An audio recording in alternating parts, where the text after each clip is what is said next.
Today's show is sponsored by the ABV Barrel Shop.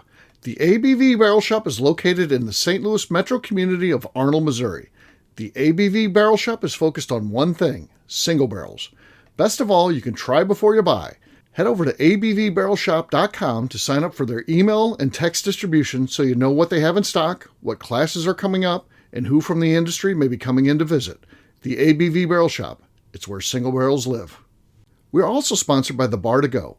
The Bar to Go offers traveling minibars that are no bigger than a small purse or toiletry bag. Best of all, they are fully customizable so you can create the perfect piece that is unique for you. If you own your own business, what a fun and unique way to promote what you do. Check them out online at thebartogo.com. That is the number 2 in the Bar to Go. If you have wholesale questions, call my friend Isabel Clark at 504-481-1297. Finally, we are sponsored by the Neely Family Distillery. NFD is a family-owned business that keeps ringing up awards in the spirits world. Head to Sparta, Kentucky to experience the family history, award-winning spirits, and meet the Neely family. Check them out online at neelyfamilydistillery.com. Now, on to the show. Let's drink!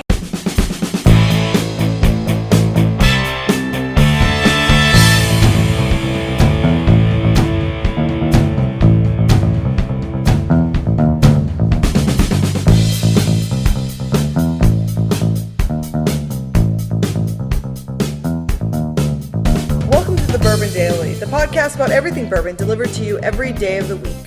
Today on the show, we talk about how Yellowstone's old bar back bottle is now going nationwide.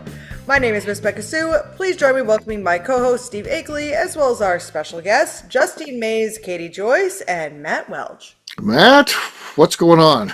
Welge, right? Welge, God, why didn't you ever correct me, Steve? Well, I was waiting for him to correct him, but You correct me. You're the host of the show. Usually Matt does between shows. Welge, I knew that. Right when I said it, I was like, I feel like this is wrong. But he doesn't want to stop the mojo. To his credit, he doesn't want to stop the mojo of the show, so he lets stop it play out. the mojo. Then you forget, though. Then you forget. So Welge. Matt Welge.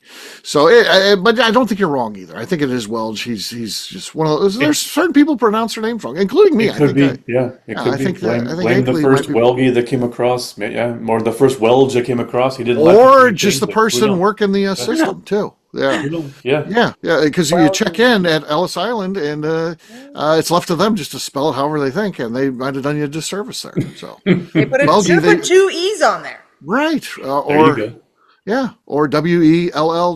I also think that Steve should only write people's names on here of how they should read. Nah, it gets confusing. Like phonetic spelling would be nice.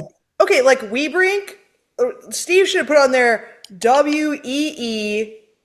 Like he should have spelled it how it reads. Like spell the names wrong, but have it so I can read it correctly.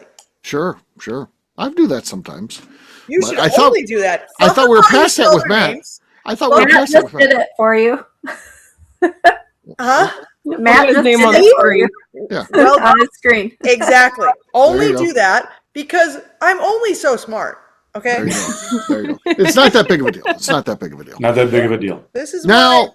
I bet here's the thing. Here's a thing that I know about dudes. If their wife takes her, is your wife's last name Welge as well? Yes. Okay. I would assume if I was at a dinner party and I'd be like, that's Matt and his wife, whatever, insert name, we're not going to say it on here, Welge, who would correct me is not Matt.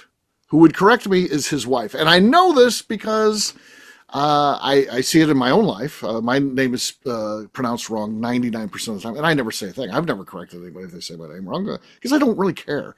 But I see it too. Matt Modica, the person who yelled at me in the middle of a class was Linda Monica. It's Monica. It's always the wife for some reason. I don't know why. It's a woman thing, I guess. I think they take pride. I think they take pride in it. I guess. But it's true, fault. Right, man? What a fault of our own. Boy. How terrible that we want people to say our names correctly. Yeah. I used to correct when we would have like substitute teachers in school and they were like doing roll call or whatever, and they would always say Justin. And for the longest time, I always corrected them. And then after a while, I was just like, fuck it, I don't even care. So then they said Justin, and I'd raise my hand. And then all of my classmates would start to correct me. As they should. Jeff, who can't podcast for the moment, he's been going through some things. He's having a good time apparently in the cigar dojo. So just an update on Jeff.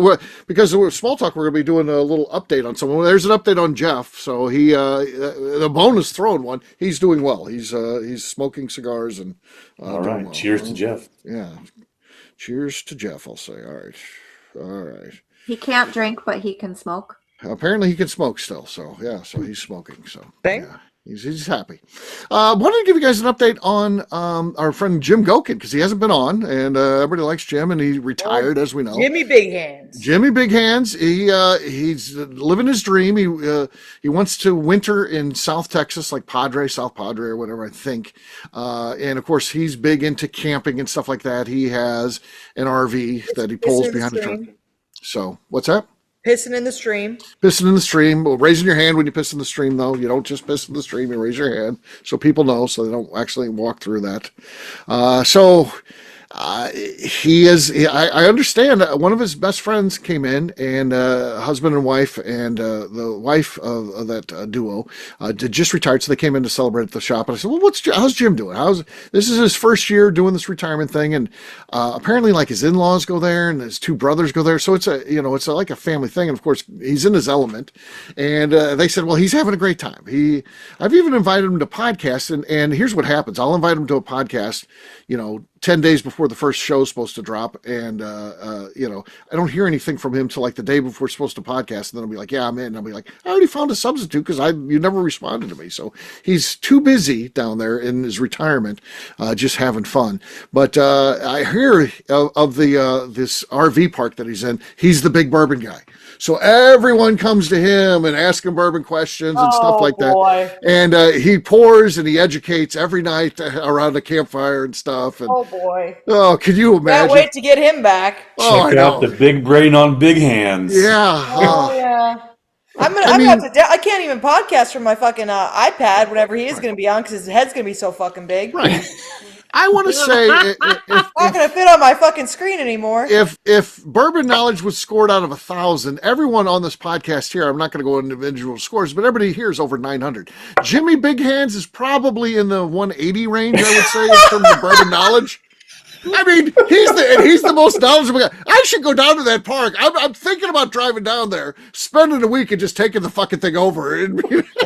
It's gonna fucking deflate his ego. Talk about ruining mojo. Oh shit! Jimmy Big Hands, more like Jimmy Tiny Hands. Nobody will go see him. Coming over to hang out with me. I'm just there with my Elantra. I don't even have an RV. I'm just there with my Elantra. Oh my god! Your shopping cart. Yeah, and my shopping cart from Schnucks. So yeah. Oh boy! Get a hitch for your shopping cart on the back of the Elantra. Yeah. It is funny though when people end up being like like the bourbon guy or the bourbon girl, like because funny enough, like Ashley McGee, one of my best friends, like people like know that she like knows stuff about bourbon, so they like ask her stuff about bourbon, and it's like, and Ashley is like so far, like not far removed, but like she knows stuff. She's not dumb, but like Ashley's not.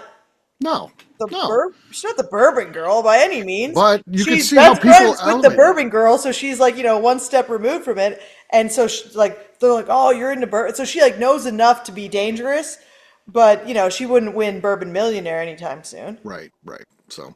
So that's just an update on Jimmy Big. I thought you guys would enjoy that. He's having a good time. He's a big deal. So yeah. The worst part is they're like listening to shows right now. Like they're like sitting around like the fire listening to shows, and he's gonna be like.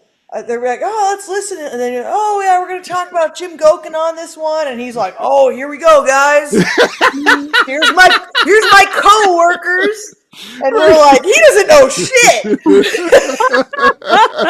Oh, we're all in the 900s, and he's like 180. Oh my gosh. So now, wouldn't that be a blow to your ego? Boy, oh boy. We should have put a disclaimer on the front end of this. So like, right. Jim, If you're a friend of Jimmy Big Hands, don't listen. Yeah. Yeah, don't listen to this. Gokin, if you're about to listen to this with your friends, turn it off immediately. Like this is only gonna be hurtful. Yeah. Steve is just gonna be mean about things. No, I'm telling the truth. So. Turn it off. Right. Turn it off. Turn it off. We should have probably warned him at least ahead of time. And then you didn't even really say much about Jeff. You're just like, hey, he's smoking cigars. Well, I hadn't heard anything from him. He sent me a cigar, that cigar photo. He's like, things are going well. So he's doing good. He's doing good. Another one, kind of the cousin Eddie of the show, never been on a show or anything like that. Jay Tyler reached out to me because we talked about him on a show because he's super cheap, you know. Yeah. So he breaks his microwave and he's asking people. Did you just say that as the man who was going to not drink while you're playing cards so you could save $100 on a hotel and uses your plastic hangers and steel hangers? Yeah. And you're calling someone cheap. Hey. Yeah.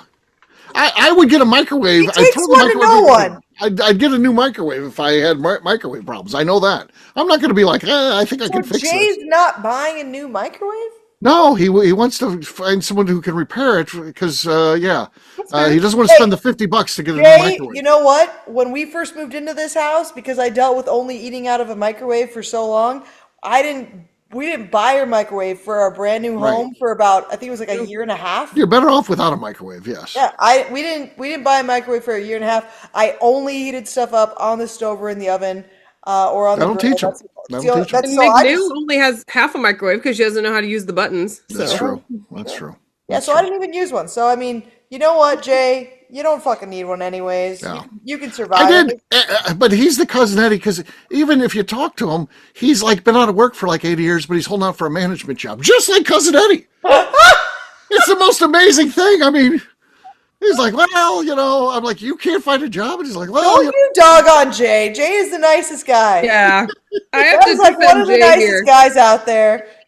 Jay sends me recipes all the time. No, I will dog on Shot.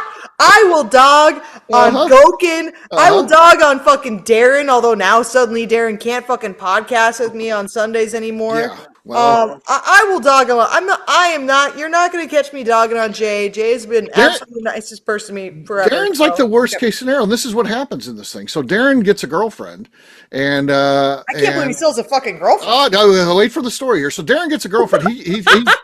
He suddenly can't podcast anymore because he's too busy because he's got a girlfriend, right? That Sunday night's our night together. I can't really podcast. All right. Well, at some point we move on. I don't ask Darren anymore. And then the girlfriend drops him, and then he's like, hey, I can podcast again. I'm like, we're doing okay. We're doing okay. I mean, it seems to be going well. Steve, I'm not saying that I miss Darren, but just for the plot, like at least have him on like once a month with me on Sunday. I gotta get him on. Steve, I need to get some rage out every once in a while. Right. You know, when you tell me you don't want to come on, rage. They're the ones when I imagine the person listening to this we're talking about. So imagine Darren in the shop right now as this is playing, and he just throws his hands up, looking around at the bar, like, "Really? I wasn't even there to defend myself." Well, that's how I manage. So if I have a beef with you, I bring it on the show. Everyone knows this. Usually it's a show you're not on because towel to the ground. I notice, like on the ones I have a problem with Becca, I make Becca on there because Becca is on there because we have some fun and go back and forth. Everyone else, I just make sure they're not on because they get too combative. So. That's actually 100% true. The only person that Steve ever goes like head on head with is me. Everyone else, it's just me and him talking shit about those people. Yes. That's it. Everyone knows that's how I operate. Yeah, that's 100% correct. Yeah. So, but I would enjoy to get some good rage out to Darren every once in a while, because I know he's going to say something that's going to just absolutely piss me off, just beyond like how far I should. I'll see if I can get him on next week. I haven't booked anybody for next week yet. I'll get him. Yeah, like right now, like Royce just walked down here to piss me off. You know what? If Darren was here, I'd be screaming at him instead. Right. Yeah. And now poor Royce is going to have to take the brunt of that. Now I'm going to have to yell at Royce. It's a bad day for Royce because Darren's not here. Honestly, Steve, you're hurting our relationship by not letting Darren come on. All right. How am I Howdy, supposed to Royce. scream at someone on a Darren's regular gotta get basis? his I don't regular have status Gokin. back. Yeah. I don't have Gokin anymore. I know. I barely ever talk to Lenny anymore. I don't talk to Ryan very much. I don't have Darren to scream at. I mean, Right. I'm losing. I'm missing out on people to yell at. Now You've done a Royce is pretty gonna good have job to taking deal out on with this. me. So, Yeah, and then you're gonna cry about it if I yell at you Right. too much. Oh, yeah. So I gotta, you gotta give me somebody who I can just really work over a whole Well, bunch. Darren will be good for that. We'll get Set him him on up next for week. some shows where I can really. I'll get just Darren's thoughts on things, and we'll get him on. dig into him on something. Yeah, because he gets opinions about stuff he doesn't really know about. So. Give me some shows about stuff that he knows absolutely nothing about, but he absolutely has fucking opinions on. Right. He always tries to figure stuff out that makes sense to him. Yeah, that he has no idea about. Zero idea. He's just winging it like I used to do back in the day, and I'd put my foot in my mouth, but no one was there to yell at me about it. Right. Fair enough. On that note, guess what, gang? It's time to drink. What is everyone drinking? Oh God, we're just now to the drinking portion. We're just now to drinking. Let's go with Katie. Katie, what do you got there? I have Yellowstone. This one is actually my local Elks Lodge. They did a pick. Okay. Solid. Not great, but definitely solid. We'll see how that plays out. We're going to have Matt go next. Matt, what do you got there? Old Potrero, malted rye, 6 years old. Okay. There was a desk strike there, I believe. I heard something that sounded like a desk getting hit. Yeah. I think I'm going to leave Katie no foul on hers as the leader. So, Justine, you're next. No foul. No foul. Katie, no foul. I have Yellowstone toasted barrel. Okay. That was nice. Very, very nice and bassy. We'll say she's got the lead, I think. Next up is Miss Becca Sue. I'm just reusing a bottle here, nearly single barrel, so. Didn't even try. I mean, No. I feel like I was watching Godzilla before we did this. Yeah. So I didn't feel like walking upstairs. I told my kid about that. She really wants to see it now, but she doesn't have Apple TV. She's got a bunch of other ones, so now she's got to decide what she wants to cut to get the Apple TV. It's like, and I can't blame her. I think that Apple TV might actually be worth cutting something else for. Okay. There's a lot Borrow of good someone's stuff login. Yeah. I'll tell her Katie will be sending her login. So, That's fine. I can do that. Penelope Cigar Blend. This one's getting low, but I'm not going to do a last show pour because it's not the last show. So let's see what we got here. Completely bassy, but not enough. Not enough to win. Our winner is Katie. Katie won that. Cheers to Katie. Justine's beat me out. The most ridiculous glass that Katie. Did you beat her out, Justine? I know. I don't know, but I like Katie's glass, so she wins. Katie wins. The craziest glass ever. A little bit. Is that like a champagne flute? But it's a different. It's not a normal shape. No, it's like iridescent. Yeah. Okay. Like the last show pour in that thing is gonna be wild. Yeah, that's true. It looks like a really rich person would drink their bourbon out of that. I only have one because I used the other one as a flower vase for like a single, but I had, and my cat said "fuck that" and knocked it over. Gotta love cats. Yeah. All right. Well, again, cheers to Katie. Great job there. No, to Justine, maybe. Whoever won. Listen to the tape and you'll know who won. Cheers to us. Yeah, cheers to all of us, including me. All right, well, we'll take a quick break, and then when we come back, we're going to be talking about this Yellowstone Recollection collection. What's going on with it? What is it? What are we talking about here? We'll do that in just a few.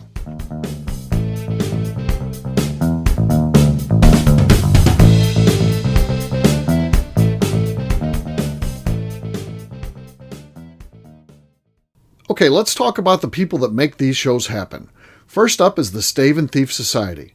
Via their in-person class at Moonshine University in Louisville, Kentucky, the Stave and Thief Society is the place where you, a bourbon enthusiast, can expand your knowledge and emerge an executive bourbon steward.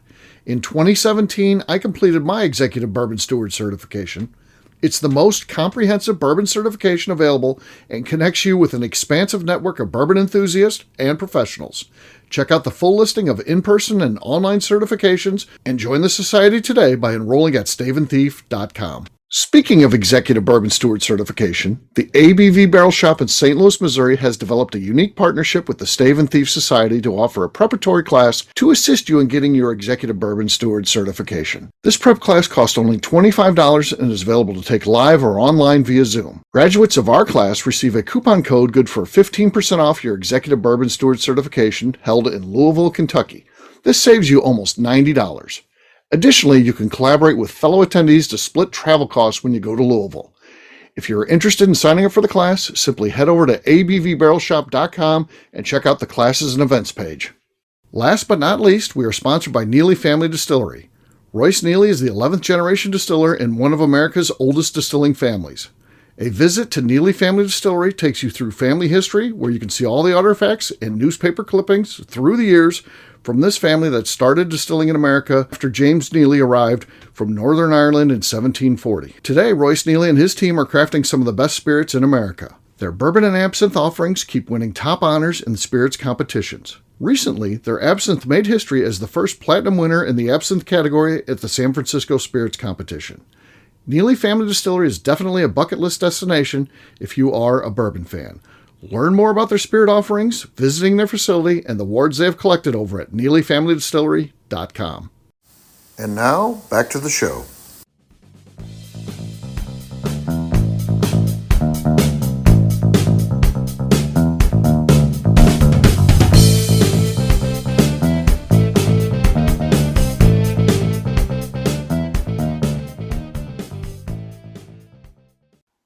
Welgie? And you're listening to the Bourbon Daily. Welcome back to the Bourbon Daily. Today we're talking about Yellowstone bourbon. Yes, we are. So back in the day, this is when distilleries would sell whiskey by the barrel. They didn't bottle up at all. They would ship it out, but they would typically include a single bottle that the bar then would take and put on the fancy places. Not all of them, but the fancy ones would send out a bottle with it, and it would be hand painted. And Yellowstone has one that they used to utilize, and they recreated that modern day. So it's a painted like Yellowstone look and looks really cool. And we saw that this past year get released as a distillery only release. Well, it just came out that that's going to be a nationwide release, limited basis, tough to get, but it'll be out there. So it is a bottle that was utilized in the 1800s. It's going to be a little bit different than the regular Yellowstone. So it's going to be an 8-year age stated product, 110 proof, non-chill filtered, and retail price, good retail price, $70. For that bottle, $70. I mean, awesome. Anybody want one of these on their bar? It's beautiful. Bottle's beautiful, isn't it? Yeah. That's super cool. Yeah. So I don't know how frequently we're going to see these out there, but I think that everybody wants at least one. And it's, really good whiskey too. I mean, that's solid. 110 proof, 8-year-old whiskey. Yeah. Please sign me up. $70. Forget about the cool bottle. That's just good whiskey. Did they have an age stated bottle in the regular bottle? No. Released in the past? They never did a... No. Their barrel picks are now age stated. I think they're a minimum of 8 years as well. Yeah. I really appreciate that they put something special in it as well, because I'm a sucker for a cool bottle. Right. I will buy the Woodford Kentucky Derby releases just because I like the different artwork on the front of it. And it's just standard Woodford. I feel silly buying more of it, because I'm I don't need 10 bottles. Correct. Of Woodford. So I really appreciate that they actually put something unique in there. To Katie's point, I feel like if they put regular Yellowstone in there, we'd still buy a bottle, even at $70. Yeah. At $70, we'd still buy, but it would be a one-time purchase. Now, at $70, 110 proof, 8-year, it feels like when one runs out, you buy another one. Yeah. It's a new SKU. Yeah. Yeah. I mean, this is a really good value. I've tried the whiskey. I have a bottle from the distillery only release. It's awesome. It would be cool if they changed the picture, on different from time to time, new batches and stuff like that. That would be awesome. This one has the waterfall, and the next one has something else from Yellowstone. Changes to it. Sunset and a sunrise and different Buffalo. Buffalo and whatever else. Old Faithful could be one on there for sure. So then you could collect all of them. Yeah. A prairie dog. A prairie dog. Yes. That should be the second one. A tourist melting in the hot springs. Yes, that'd be good. Yes.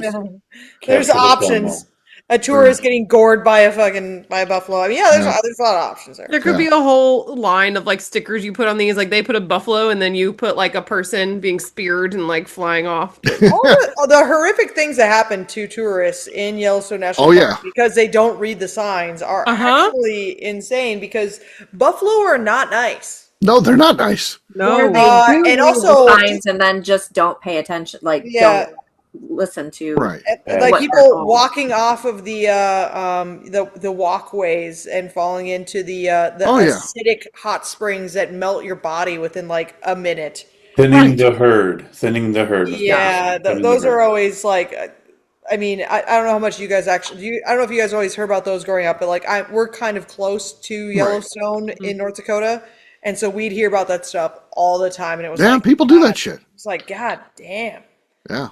Like, holy shit. Like, well, no body was recovered because it completely turned into sludge. Yeah. Bottom of this hot one. Like, holy people, the buffalo, I guess they think that they're like cows because they are related to cows. And I think they think there's one in the road. They jump out of their car and want to get a selfie with it. It's like, no, don't go near that thing.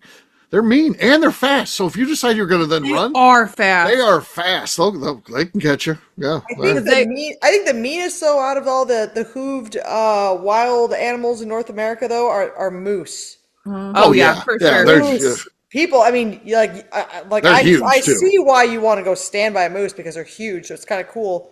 But they are absolutely.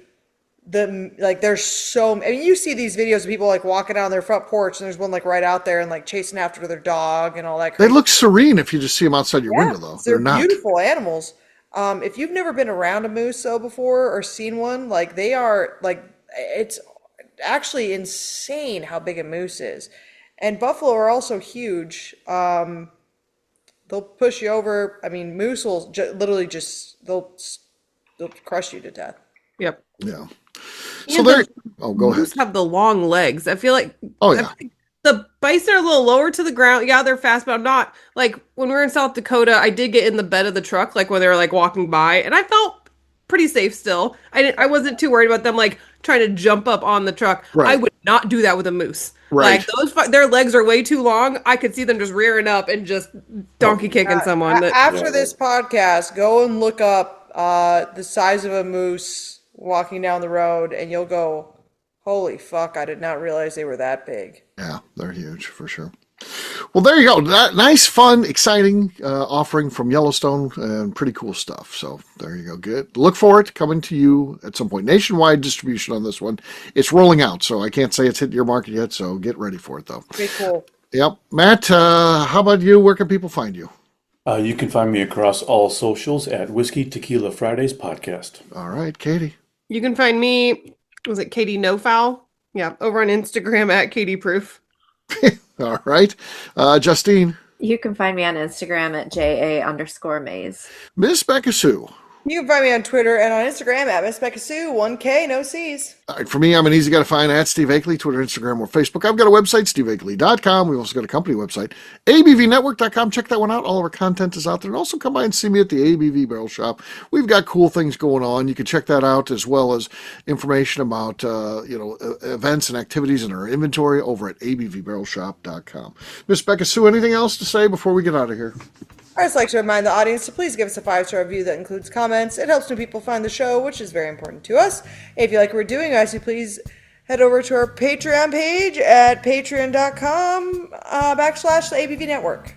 Great job today, gang. Farnance, we'll have a brand new show for you tomorrow. Looking forward to that. Until then, take care, everybody. See ya. Bye. Cheers. Bye. Peace.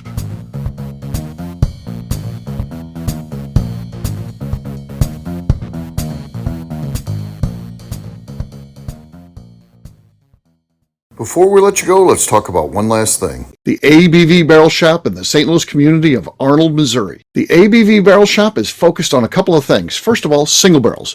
We are the place where single barrels live. We go to distilleries, taste through the whiskey, select the best barrel, and have it shipped to our store where we present it to you, our customers, by allowing you to try before you buy. We're also known for the classes that we have in our education center in the store, as well as the events we have with industry professionals from the bourbon business. If you are in the St. Louis area, please come by and visit us at 6 Fox Valley Center in Arnold, Missouri, or at a minimum, at least sign up for our email and text distribution so you know exactly what's going on in our shop over at abvbarrelshop.com. This is Steve Akeley, owner of the ABV Network, signing off. We thank you for listening to our programming and truly appreciate your support. The Bourbon Daily is part of the ABV Network. For more information or to become a sponsor, please visit abvnetwork.com. Thanks for listening and cheers. This has been a Steve Akeley production.